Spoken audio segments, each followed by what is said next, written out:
Executive, Siyabonga Gama. I think he's sending his apologies, and I'm going to try my best just to wear his shoes to the feet. And those who know him, they will know that he will cough a little bit, so I'll do that.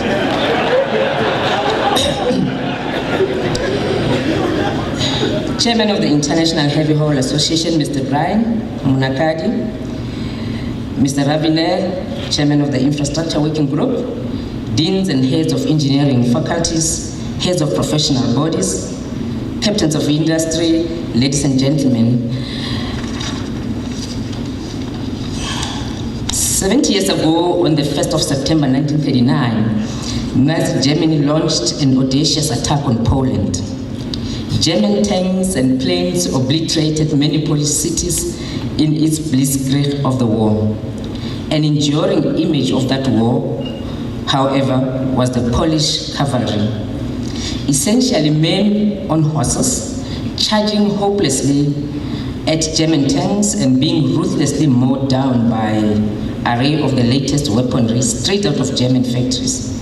They were formidable examples of technology that no human had witnessed before in history.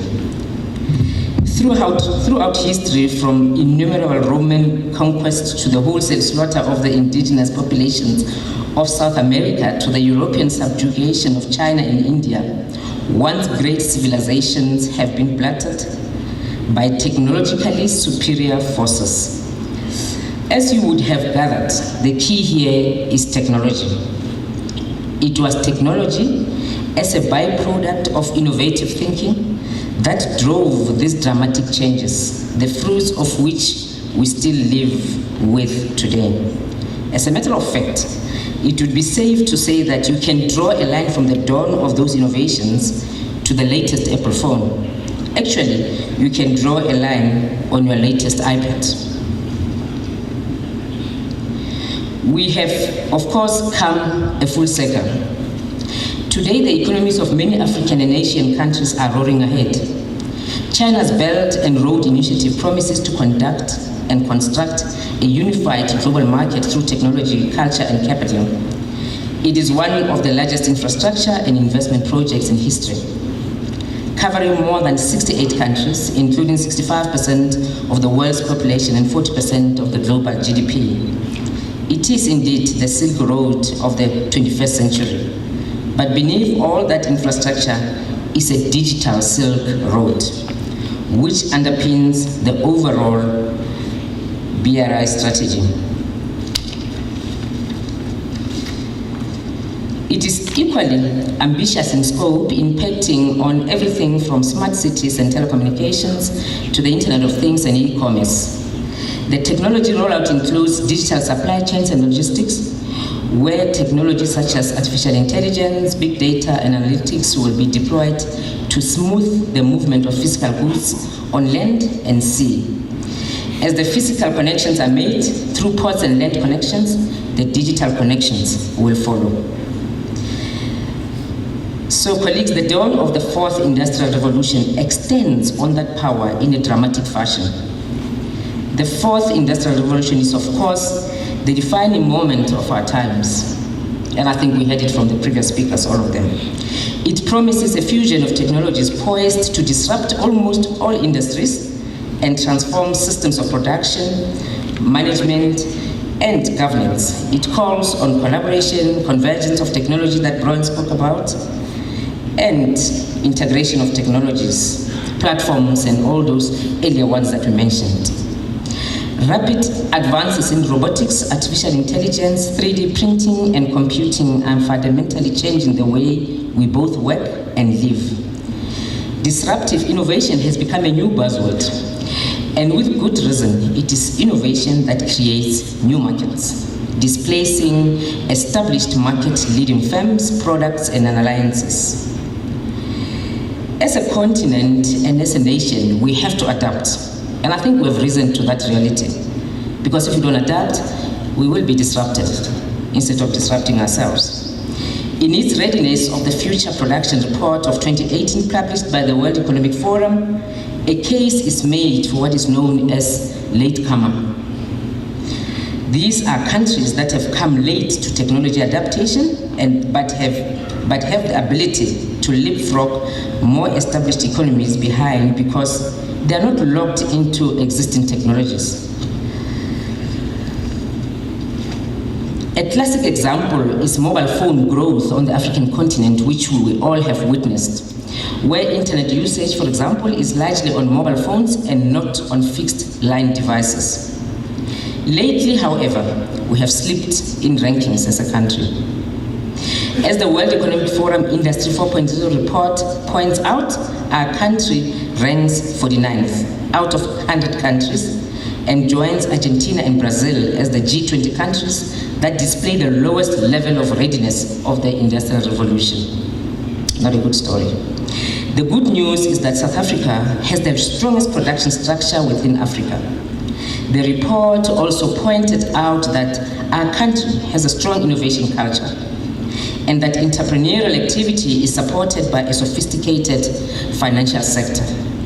On the other hand, human capital remains the most pressing challenge in preparing for the future, as there is a shortage of engineers and scientists as well as digital skills. I'd like to repeat that one.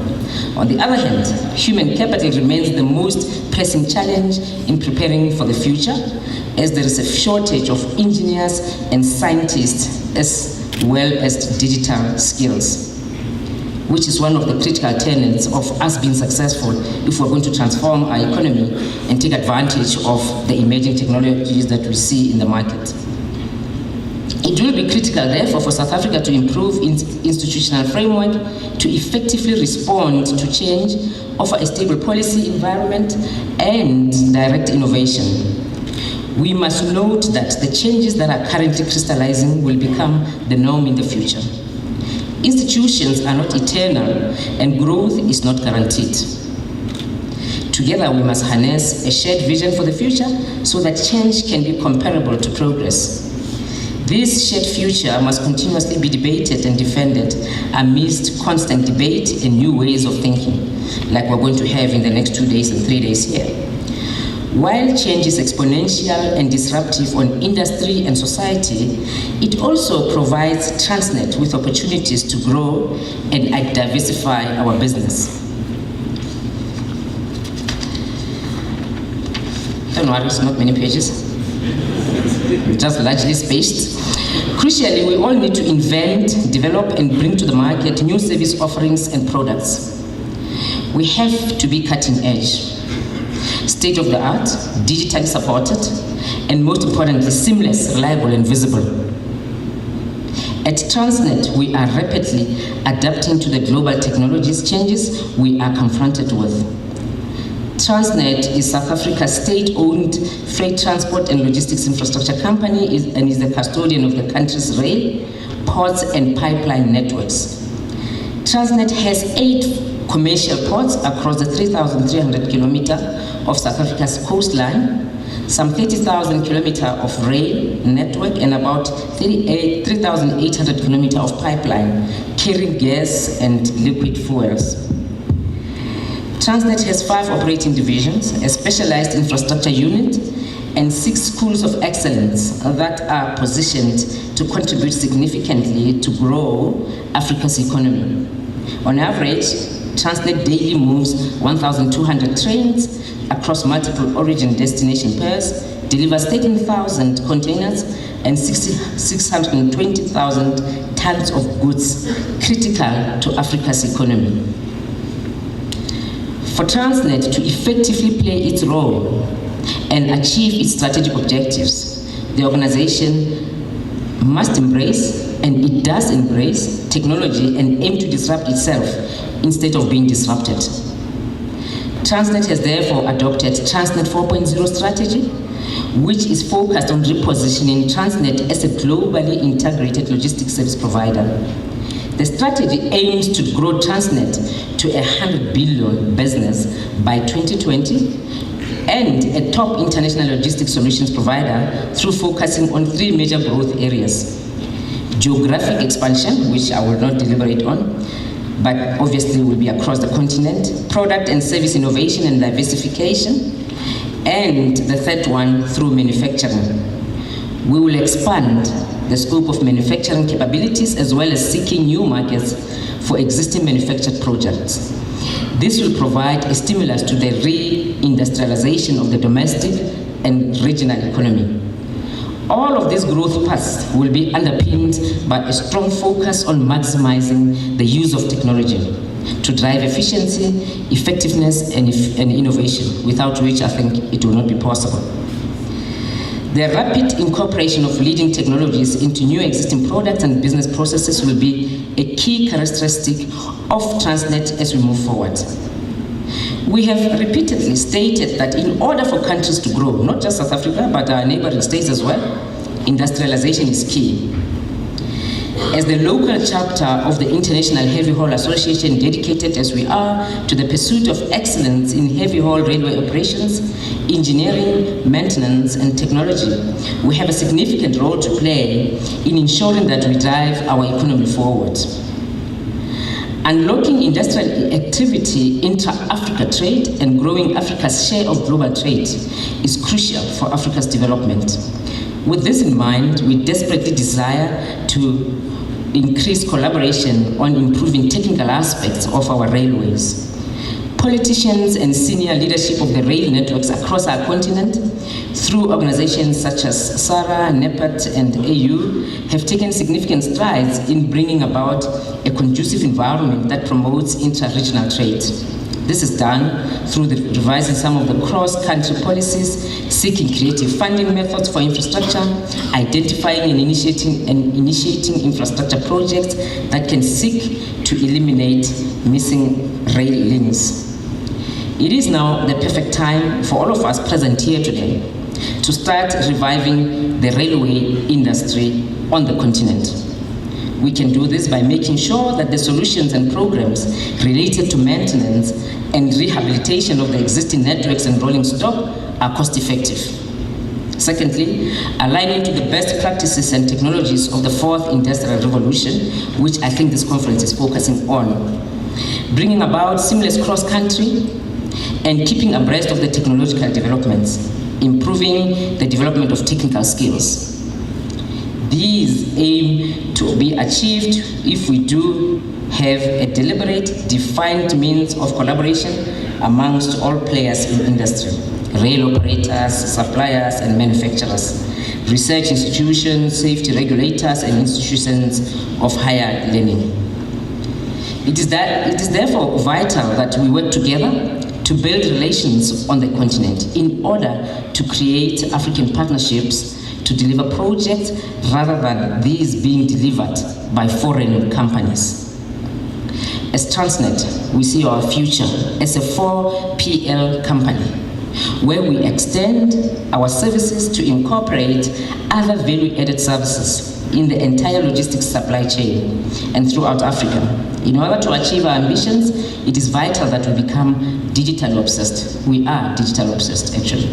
By becoming digital obsessed and riding the fourth industrial revolution wave, we are setting our sights on growing beyond South Africa and into the continent, with the aim of becoming Africa's largest transport logistics company, one that is recognized and respected globally. Being digital is crucial for all of us here today. The cost of moving goods from A to B is very high, and it is passed on to the end customer, impeding Africa's ability to be competitive in pricing. This is the last one. Business will be subsequently enabled to meet the high level of customer expectations, gain competitive edge, and continue to thrive in today's robust digital economy. We are not alone in the market. If you look at, for example, DHL, which is the ocean freight business of DHL, this is precisely the markets that we should be targeting. We are living in a digital revolution in which the technologies merge and morph the physical and digital and biological worlds. It is incumbent upon us, therefore, to build new capabilities, particularly in advanced manufacturing, digital and advanced analytics, to enable the shift in our business model. This will ultimately increase the opportunity for cross-border trade, digitized transportation, and logistics across rail, trucks, and ships, encouraging seamless integration throughout the entire supply chain. Optimizing the speed and effectiveness of our supply chain is critical to improving our economy's health and competitiveness. If we are to expedite infrastructure growth and industrialization on our continent, we need to seek out partners with whom we can drive revolutionary technology and digital development within South Africa, as well as and beyond our borders into the African logistics market. We must use our vast knowledge of the region while leveraging on the technical expertise of others. This is the only way we can make our continent a better place and bring our dreams to fruition. I wish the participants of this contract for the next 2 days all the best, and I hope we'll be spared courageously to move the frontiers of our thinking beyond. And instead of just talking about it, then we can actually convert it to being done. I always say done is better than a better plan, a perfect plan, or a defined plan. And so, asikhulume, let's do. I'm from Limpopo, so asikhulume is a bit difficult. Thank you.